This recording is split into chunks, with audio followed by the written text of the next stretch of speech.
you ever wondered why Thailand's bustling cities are suddenly getting quieter by the day? Why are fewer people choosing the Land of Smiles as their next holiday spot?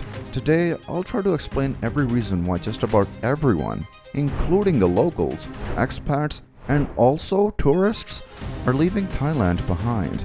Maybe it has something to do with the fact that Bangkok is not the Asian Silicon Valley as it was marketed not too long ago. Maybe it's something else. Let's take a closer look. Visiting Thailand. Alright, first things first. You need to have a visa when you visit Thailand. That's a no-brainer, right? But I've got some interesting news for you. Depending on which country you belong to, you might actually get a 30-day free visa for you to visit and enjoy Thailand to the max. You can even get your visa extended, and all you have to do is take a photocopy of your passport and visit the nearest immigration office in your location. But here's the twist. If Thailand is such a great country, why are so many people leaving it? Well, picture a political roller coaster that has been looping since 2014. It's the same year that everything changed in Thailand. It tumbled from a bustling democracy right into the tight grip of authoritarian rule. It's all thanks to the coup that sent shockwaves throughout the nation, and it's been a wild ride ever since. Military rule. Since military rule began, there have been a lot of restrictions on freedom of speech and assembly. So, any type of political activity that's deemed against the government will lead to severe punishment. And that's just the tip of the iceberg. Did you know that the real decisions in Thailand are actually made by the monarchy? The irony is that they're also the problem, because you can't criticize them even if it's done in a constructive spirit. Enforcement of these laws has intensified over the years, and as a result, unnecessary arrests and harsh penalties were implemented. The result? People have no choice but to leave the country. Now, let's get to the major reasons why people are leaving Thailand. Well, I have some ideas I'd like to share. Immigration policies. I mean, it couldn't get more obvious, could it? How are people supposed to stick around when the government doesn't really want them there? That's also not exactly true, but there is a reason the current net migration rate for Thailand has decreased 0.73% from 2023. Fact is that the authoritarian government in power has introduced tough immigration policies that make it quite tough for foreigners to stick around. Imagine having to submit a ton of paperwork every single year, and the officials rejecting it on the basis of some minor document that you might have overlooked. Oh, and I haven't even told you about the 90-day reports. Yeah, folks. These reports make you feel like you're on parole, basically. The 90-day reports are basically a requirement by the government, and as a general rule, the foreigner is supposed to file this report within 15 days of the expiration of the 90-day period. Having to do it every few months makes it a hassle, and you could face a penalty if you don't submit it on time. Now, keeping in view all these problems, you can almost see it, can't you? The trickle is slowly turning into a stream because expatriates are starting to pack their bags. They want to bid farewell to Thailand once and forever. It's almost like a silent exodus happening right before our eyes. Due to these problems I've mentioned, something wild has been happening in Thailand. The Ministry of Foreign Affairs said Thailand has seen a 15% decrease in the number of long-term foreign residences since 2021. That's huge. Now, people think that it's some random occurrence, but it seems to be directly linked to those troublesome immigration policies. The story doesn't end here, though, because a recent survey conducted by the Thailand Development Research Institute found that almost 78% of the expats are fed up with these regulations. If you think about it, can you even blame them? They're trying to swim upstream in a river of bureaucracy. The problem doesn't end here, because if individuals are feeling the pinch, the businesses managed by those individuals will also feel it. The Thailand Chamber of Commerce reported a decrease of almost 25% in foreign investment since these rules came into play in 2022. One major thing that a lot of people don't really care about is that behind those numbers are actual people with real stories. Every percentage point represents someone's dashed dreams, someone's missed opportunities, and someone's frustration. But all isn't lost, because thankfully there are voices every now and then that speak up. There are groups, like the Migrant Working Group within Thailand, that are calling people for a total overhaul of the system. Bangkok as Silicon Valley. Was the dream of Bangkok being the Asian Silicon Valley all a sham? Well, if you look at the stats, it certainly looks like that. This is because there's a lot of things that are holding it back from getting to that level. The primary thing lacking in Bangkok is that there is simply no infrastructure.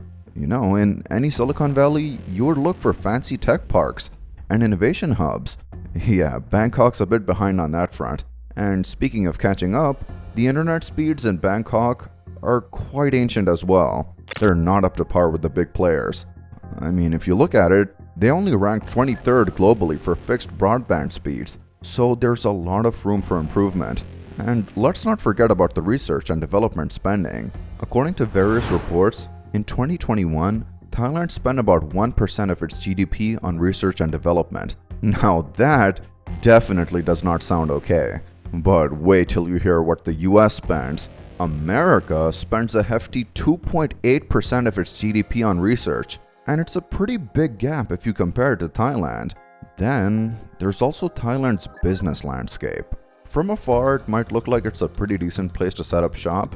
However, there are some factors that can make it a bit tough. First off, let's talk about the Ease of Doing Business Index. It's an index that basically ranks various countries on the basis of how easy it is to start a new business over there. Thailand came out 21st out of 190 economies in the World Bank's 2020 report. Not too shabby, right? But you need to compare Thailand with better Western countries, such as the US. This is because the majority of the foreigners in Thailand are often from Western countries. The Americans are enjoying the 6th place in the World Bank's 2020 report. But that's not all.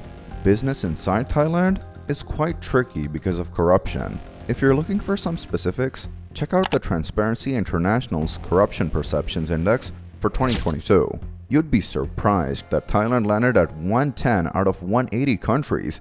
Yikes. Corruption can definitely throw a wrench in the work of any type of business, you know? However, let's unpack this a bit more. Corruption in Thailand isn't just something that you can go out on a Saturday and eradicate from the entire country. It's completely woven into the fabric of business and politics that take place within the country. Let's take the public procurement department. For instance, it's estimated that around 30% of Thailand's government budget is lost to corruption in this area alone. That's a very hefty chunk of change if you ask me. And it's not just about the big businesses feeling the heat. The businesses that are affected the most are the small and medium-sized enterprises. This is because they often have to grease palms just to get things done in their business. According to a survey of the Thai Chamber of Commerce, around 60% of small businesses reported experiencing corruption in one form or another.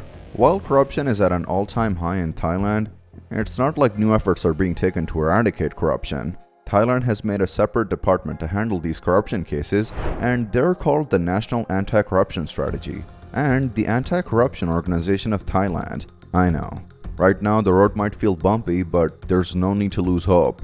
Always an outsider. Now let's discuss another reason why everyone's leaving Thailand. Don't get me wrong, I think Thailand's a great country, and there are many places to visit, as I've mentioned. There's a lot of food you can enjoy, but there are still reasons people decide to leave the country. The reason is rather simple. If you decide to stay in Thailand, you'll always be treated as an outsider. You'll be known as a farang, meaning foreigner. Now, don't get me wrong, it's definitely not a negative term. It's not anything derogatory, but it's simply a label given to an outsider because Thai identity is deeply rooted in ethnicity. I know that it's sort of unfair that you spent so many years in a country and you're still considered a foreigner, but believe me, you're not the only one who's facing this problem. According to a survey that was held by the Thai Population and Housing Census conducted in 2023, it reported that approximately 40% of the expatriates felt they were culturally different. In the same report, they also reported feelings of being treated as outsiders as a significant factor in their decision to leave Thailand. Additionally, the International Organization for Migration shows that between the years 2019 and 2023, there was a 20% increase in the number of repatriation rates. So, if you don't look Thai, you're not considered Thai. There's not much you can do about it. If you have a problem with this, you should know that there are a lot of countries that are ethnically defined states. It's a choice that every society can make for itself, and you have to conform to their rules. Most of the time, People just move back to their country because they feel like they're a part of the society there. That's all for today. Do tell me which places in Thailand are your favorite in the comments below. If you liked the video, hit the like button. It would mean the world to me.